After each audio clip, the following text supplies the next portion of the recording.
অকারণে তুমি এত বড় কথাটা বলবে না।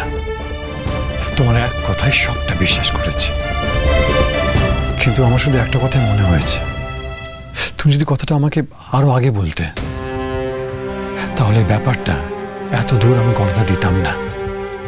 আমি সত্যি চেষ্টা করেছিলাম, একবার না বারবার, কিন্তু এই কথাটা নিজের মুখে সবার সামনে বলা আমার কাছে সহজ ছিল না আবির। আই ক্যান আন্ডারস্ট্যান্ড পেখম, এই কথাটা বলার জন্য তোমাকে কতটা স্ট্রাগল করতে হয়েছে। কিন্তু কি লাভ হলো? সেই তো ইতিহাসের পুনরাবৃত্তি হলো।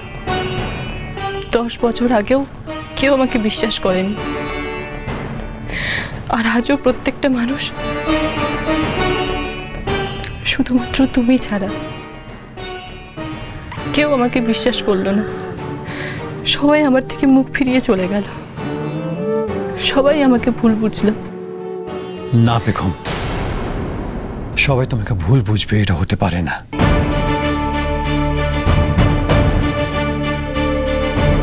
পেখম, এবারে হয়তো কিছু মানুষের এই সত্যিটা মেনে নিতে সমস্যা হবে, বা হয়তো মেনে নিল, কিন্তু সেটা তাদের মুখ ফুটে বলতে সমস্যা হবে।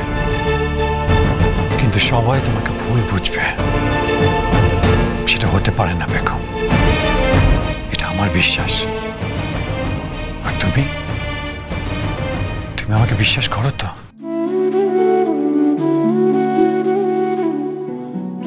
তোমাকেই তো বিশ্বাস করি আবির, আমার মাও তো আমাকে বুঝলো না। তাহলে আমার বিশ্বাসটা কেউ নিজের করে নাও প্লিজ, বি পজিটিভ।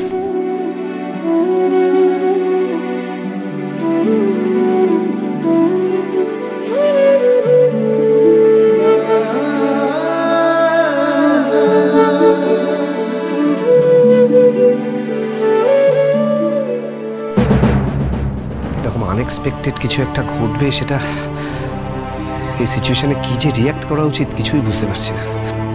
না না না না না, আমি না কিছুতেই বিশ্বাস করতে পারছি না যে পেখম এরকম একটা সেনসিটিভ বিষয় নিয়ে মিথ্যে কথা বলবে। তুমি একদম ঠিক বলেছো বড় বৌদি, আমারও জানো তো তাই মনে হয়। বৌমনি শিক্ষিত, সেন্সিবল একটা মেয়ে, অকারণে হঠাৎ করে এরকম কেনই বা বলবে? কিন্তু যার সম্বন্ধে এই অ্যালিগেশনটা এনেছে সেও যে এরকম কিছু একটা করতে পারে সেটাও তো ভাবার বাইরে। মানুষ চিন্তা এত ভুল হবে সবার। কোনটা সত্যি কোনটা মিথ্যে সেটা তো ডেফিনেটলি বিচার হবেই, কিন্তু আজকে একটা ওকেশনের দিনেতে বাড়িতে যেটা হলো সেটা একদম ঠিক হয়। আমি মানছি তুই যেটা বলছিস একদম ঠিক, কিন্তু একটা কথা বল, আজ যদি বৌমনি সবার সামনে কথাটা না বলতো তাহলে কবে বলতো? আর পরে বলে লাভটাই বা কি হতো বর্দা ভাই? যদি সত্যি এরকম কোনো ঘটনা ঘটে থাকে তাহলে তো সেটা সবার সামনে আসা দরকার ছিলই। বাহ বাহ বাহ বাহ বাহ বাহ, এখানে তো দেখছি তোমরা সবাই মিলে পেখম বাঁচাও সমিতি খুলে বসেছো। ওই মেয়েটা ভালো কাকুর সম্পর্কে এত বড় একটা স্ক্যান্ডাল রটালো, সেটা নিয়ে তোমাদের কারোর কোনো মাথা ব্যথা নেই না? তুই সব সময় কেন এভাবে ভাবিস বলতো? পেখম রটাচ্ছে এই কথাটা ধরে নেওয়াটা এখন কোনো কারণ নেই। আমি মানছি যে ঘটনাটা ঘটেছে সেটা ঠিক না, কিন্তু পেখমের কথাটা তো আমরা কেউ শুনিনি, শোনার চেষ্টা পর্যন্ত করিনি কেউ। একদমই তাই। আর তাছাড়া বৌমনি যখন বললো আমরা তো কেউ সাপোর্টও করতে পারিনি। আসলে এমন একটা শকিং নিউজ, আমরা তো সবাই হতভম্ব হয়ে গেছিলাম। এক সেকেন্ড স্যার, পেখমকে এত সাপোর্ট করারই বা কি আছে আমি তো এটাই বুঝতে পারছি না। তোমরা কি বুঝতে পারছো না, নাকি বুঝতে চাইছো না যে মেয়েটা আসলে কি করতে চেয়েছিল? না না গো, আমরা বুঝতে চাইছিও না। তুমি এখন চলো তো এখান থেকে চলো। দাঁড়াও, চুপ করে দাঁড়াও। বুঝতে যখন পারোনি তখন বিষয়টা বুঝে না। পেখমের উদ্দেশ্যই ছিল এই বাড়িতে একটা ঝামেলা পাকানো হয়ে গেছে। এইসব ভুল ভাল কথা বলে পেখম তো আবিরের মাথাটা খেয়েছে। এখন এখন চেয়েছিল যে বাড়ির বাকিদের মাথাটা খাবে। মিথ্যেবাদী। আবিরের বউটা একটা ডাহা মিথ্যেবাদী। বেগম, বেগম কি ব্যাপার?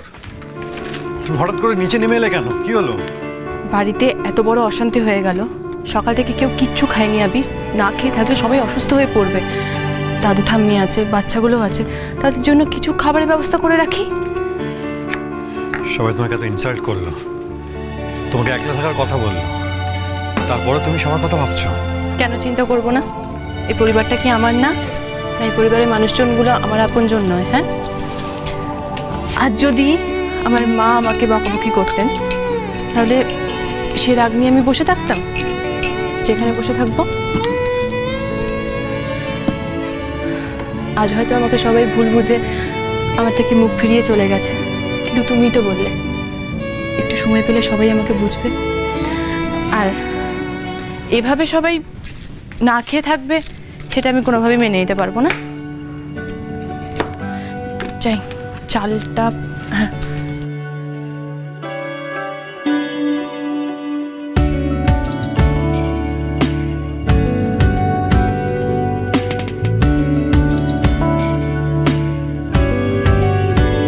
ভালো লাগে তোমাকে কাছাকাছি পেলে, ভালোবাসি তুমিও কাছাকাছি এলে, অন্য তখন চোখের ধরন অন্য রকম, পায়ের চলন।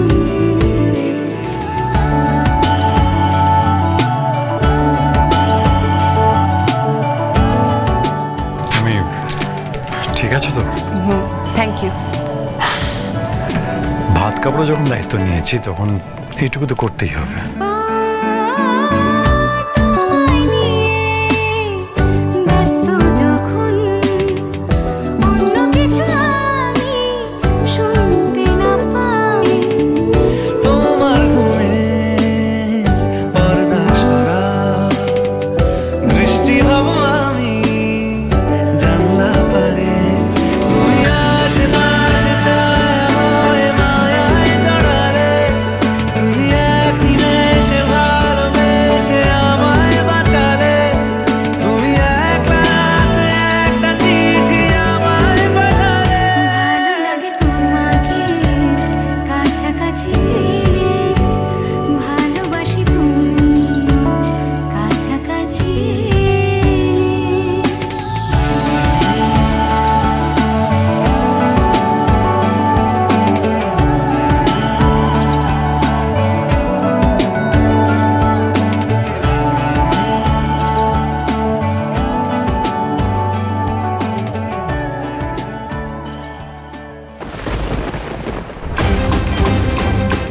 কারণ খেয়ে দিয়ে কাজ নেই, 10 বছর আগে নাকি ওইটুকুনি একটা মেয়ের সাথে।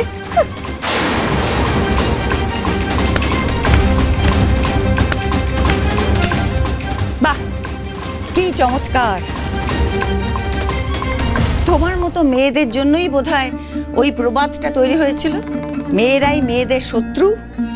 তুমি দেখো না, তোমার মতন একজন বন্ধু কিংবা আত্মীয় থাকলে মেয়েরা কোন ভরসায়, কোন সাহসে নিজের লাঞ্ছনার কথা, গঞ্জনার কথা, সত্যি কথাটা সকলের সামনে বলবে।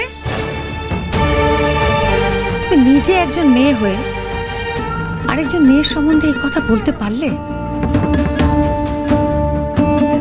না, আমি বলছিলাম যে হ্যাঁ হ্যাঁ হ্যাঁ, তুমি যা বলছিলে সেটা বলে ফেলেছো। এবার আমি যেটা বলছি সেটা শোনো। আজকে এরকম একটা অকেশনে যেভাবে যে সময় ঘটনাটা ঘটলো না, তখন কারোরই মাথা ঠিক ছিল না সেটা নিয়ে একটা গুরুগম্ভীর আলোচনা করবার। আমরা কেউ ভাবতেই পারিনি এরকম একটা ঘটনা ঘটবে। সবাই হকচকিয়ে গেছে, আনএক্সপেক্টেড পুরো ব্যাপারটা। কিন্তু এখন তো আমরা ধাতস্থ হয়েছি না, এখন আমাদের উচিত বেগমকে সাথে নিয়ে আলোচনা করা, অন্তত আমার তাই মনে হয়। আমি আমার কাজের ক্ষেত্রে দেখেছি, আমার বহু অভিজ্ঞতা হয়েছে যে মেয়েদের সঙ্গে প্রায়শই এ ঘটনা ঘটে। হ্যাঁ, আজও ঘটে। সে পুরনো সময় থেকে এখনো পর্যন্ত একই ঘটনা ঘটে চলেছে, এবং সেটা বয়স নির্বিশেষে। সে বয়স্কা হোক মধ্যবয়সী হোক, যুবতী, কিশোরী, এমনকি ছোট ছোট শিশুগুলোও বাদ যায় না ওই নোংরা লোকের হাত থেকে। আর সবচেয়ে দুঃখের কথা কি জানো, তাদেরকে চুপ করিয়ে দেওয়া হয় ভয় দেখিয়ে। আবার কেউ কেউ হয়তো পরিবারের সম্মানের জন্য কি নিজেই সংকোচ করে লজ্জায় বলতে পারে না। সেই সুবিধাটা কারা নেয়? এই বদমাইশ লোকগুলো বুক ফুলিয়ে ঘুরে বেড়াচ্ছে, যেন কিছুই হয়নি, কেউ প্রতিবাদ করছে না তো। কিন্তু আমাদের পরিবারে আমি থাকতে অন্তত এটা করতে দেব না। বেগমের সঙ্গে যদি সত্যিই কোনো দুর্ঘটনা, ইচ্ছাকৃত বদমাইশি হয়ে থাকে, আমি তো বেগমের পাশে দাঁড়াবই, বাড়ির সকলকে রাজি করাবো বেগমের পাশে যেন দাঁড়ায়।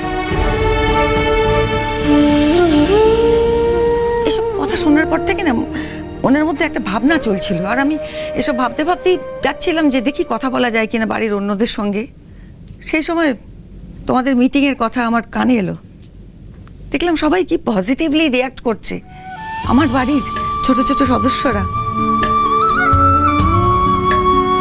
I am proud of you all. এইরকম সেন্সিটিভ থাকবে আমার বাড়ির ছেলে স্যাম, এইরকম সেন্সিটিভ পুরুষ হবে।